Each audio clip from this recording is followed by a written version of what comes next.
Want to know why people might be avoiding your company? You might be unknowingly displaying habits that come off as rude.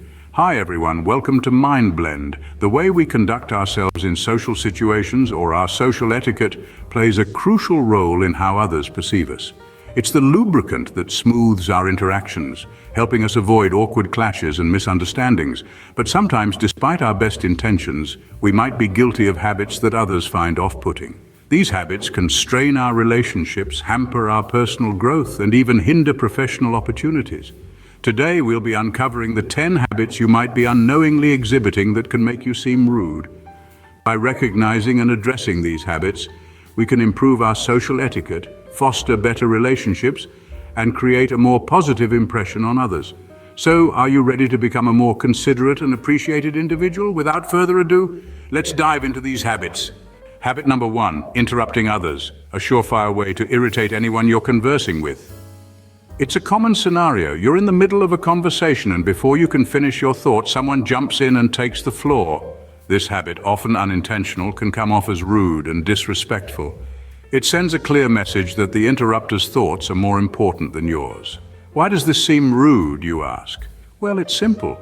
Interrupting disregards the speaker's right to express their thoughts. It's as if their words hold no value. It's a breach of conversational etiquette, making the speaker feel unheard and unimportant. So how can we avoid this? The key lies in active listening. Practice patience and let the other person finish their thought. If you have something to add, wait for a natural pause. Show empathy and respect, acknowledging the speaker's perspective. Remember, everyone deserves to be heard. The second habit that can make you seem rude, not making eye contact. Eye contact is one of the most fundamental aspects of human communication. It's a silent language that can convey respect, attention, and understanding. So, when you avoid making eye contact, it can easily be perceived as disinterest or even disrespect. It's almost like saying, I don't care about what you're saying or how you're feeling. Not the impression you want to leave, right? Moreover, eye contact can build connection and trust. It shows that you're engaged and interested in the conversation. It's your non-verbal way of saying, I see you, I hear you, and what you're saying matters to me. So the next time you're in a conversation, remember to maintain appropriate eye contact. It doesn't mean staring without blinking, but a steady, comfortable gaze. Eye contact can make a world of difference. The third habit, constantly checking your phone. It's a sight we're all too familiar with, people everywhere, heads bowed, engrossed in the glow of their screens. But when you're in a social setting, this behavior can be perceived as rude. It gives the impression that you're not interested in the people around you, that you'd rather be somewhere else, doing something else. And let's not forget the rude interruption of a ringing phone in the middle of a conversation. But how do we resist this urge, this addiction to our devices? Start by setting your phone on silent or do not disturb mode during social situations. Make a conscious effort to engage in the conversation, to be present, to listen.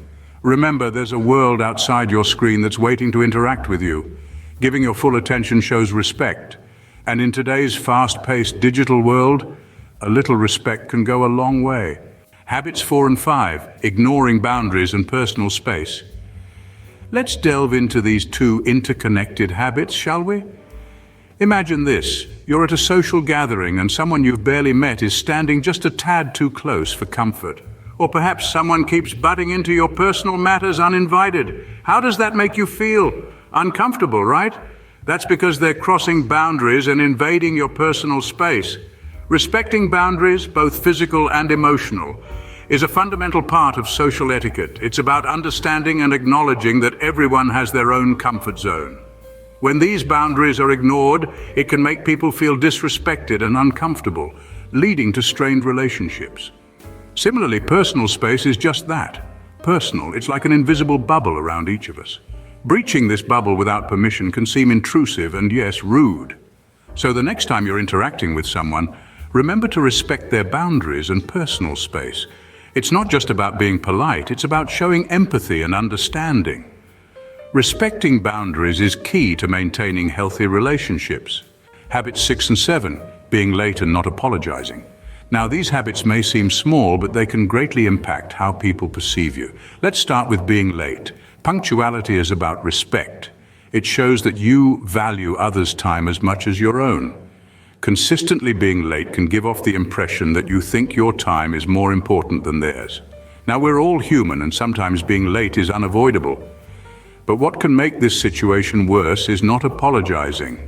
An apology shows recognition of the inconvenience you've caused and a measure of respect towards the other person's time. Ignoring this can make you seem dismissive and uncaring. Both these habits can create a negative impression and make you seem rude, even if you don't mean to be. It's always better to arrive on time, but if you can't, a sincere apology can go a long way. Remember, time is valuable. Don't waste someone else's.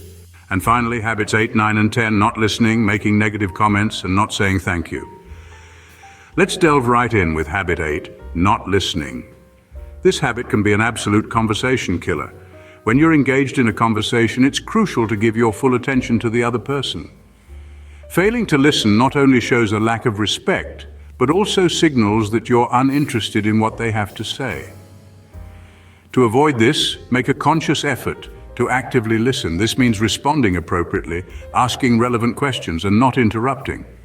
Moving on to habit 9, negative comments. We all know that person who always seems to find the cloud around every silver lining.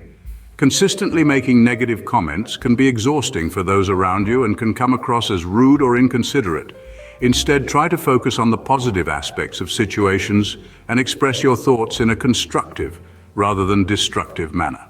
And finally, we reach habit 10, not saying thank you. This might seem like a small thing, but it's surprising how much of an impact a simple thank you can have. Whether someone has held a door open for you, given you a gift, or simply offered you a kind word, acknowledging their effort with a thank you is a basic tenet of good manners. It shows appreciation and respect for the other person's actions. In summary, these 3 habits, not listening, constantly making negative comments, and failing to say thank you, can all contribute to a perception of rudeness. However, they're also habits that can be easily rectified with a little mindfulness and effort. The key takeaway here is to be present, be positive, and be appreciative. Remember, our actions and words have a profound impact on how others perceive us, so let's make sure we're sending the right message. Remember, good manners never go out of style. So those were the 10 habits that can make you seem rude. We've explored how interrupting others can hinder effective communication, and how not making eye contact can convey disinterest. We've delved into the habit of constantly checking your phone, which can make others feel unimportant. We've also discussed how ignoring boundaries and personal space can make someone uncomfortable. Moreover, we've highlighted the importance of punctuality and the power of a simple apology, 2 aspects often overlooked. Finally, we've examined the detriments of not listening, making negative comments, and not expressing gratitude, reminding us that respect and kindness go a long way. Remember, our habits shape how others perceive us and, more importantly, how we perceive ourselves. By being aware of these habits, we can take steps to improve our social etiquette and build stronger, more respectful relationships. Thank you for joining us today. If you found this video helpful, please subscribe to MindBlend for more insightful content. We appreciate your support. Until next time, stay mindful and respectful.